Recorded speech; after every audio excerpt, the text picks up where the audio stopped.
Good. Hey, Elderly Boys Track and Field. Good to see you guys. I know it's been a while. Sorry I've been delayed in kind of reaching out. We were told we was just supposed to be working on distance learning, preparatory stuff last week. I know we'd sent out a message kind of updating you on where the governor was at and Minnesota State High School League and whatnot. And that, we were at some optional workouts. I think I sent out a link or a letter saying some various workouts that you could be doing. But time to just get a little bit more specific. So this is kind of what I know. Governor Walz said that we will be going this week into distance learning for the near future. That's going to be taking place. So what does that mean for track and field? I'm going to kind of spell this out for you. Number one, we cannot give group workouts. We cannot encourage captains practices. We can't host practices on facility grounds, things like that. I can't meet with you as a coach and do stuff. What we can do is we can give updates and we can give optional workouts that you can do individually. So I can't give a workout that requires 15 people to work out together, but I can give you workouts where you would be able to accomplish them individually. I want to encourage you that working out is important to do, regardless of whether or not we're in the midst of this track and field thing, because the fact is that exercise is a very important part. Was so happy to hear the other day ran a number of guys and they talked about how they've been working out each day and running and stuff. So it's great to hear. So now that we know a little bit more what the next 5-6 weeks are going to look like, I thought we'd give you an idea of where we're looking. So this is case one. Suppose that everything goes well and that we're actually back to school on May 4th. We would actually be practicing May 4th. We could do it at that time. When we get back to school, we have to wait at least a week before we have any type of competition. Okay, so it's possible it could be back May 4th, and then we could have a track meet, say, on May 11th. And it's possible they could have the true team meet that day. They might try to salvage that. Might schedule a junior high meet, a JV meet, somewhere in there.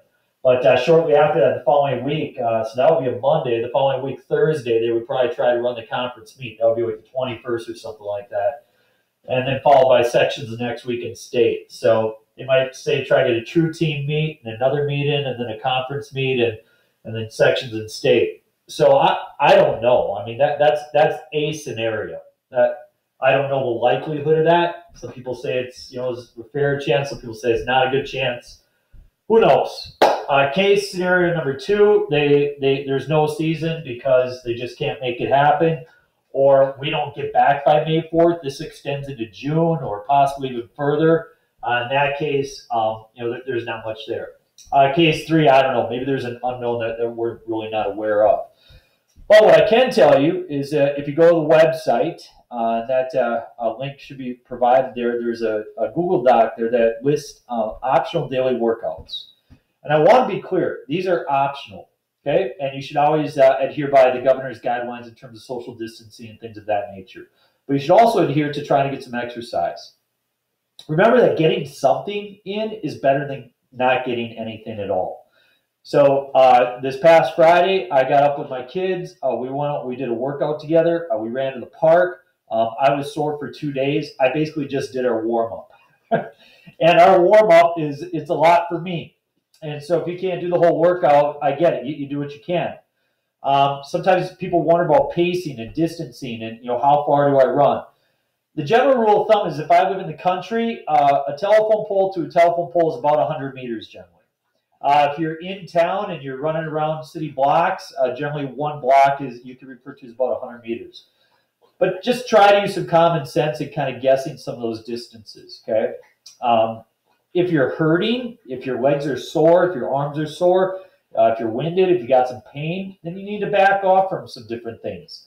Remember, getting something is better than getting nothing. Also remember that you shouldn't be going out and doing hard workouts 3-4 days in a row and developing injury. I also want to encourage you that in the midst of this distance learning, I know it can be challenging, each day sitting down and trying to work through material, work through your classes. You maybe need a break. A great time to get outside. I know today is just gorgeous, it looks like. Be able to get outside and get some exercise in. So I want you guys to know I miss you. I love you guys. You're the best. I think back to our times last season. I think back to our ultimate frisbee game we had over spring break, which was just a great time. I think our time at the field house and the track, and I hope that that returns. In the meantime, stay posted for any updates. Check out those optional workouts. We have some things posted for Monday already today, and we should have things that we add really on a daily basis. So reach out if you need something via my Google phone or my email. We'll stay in touch. Thanks so much. Take care.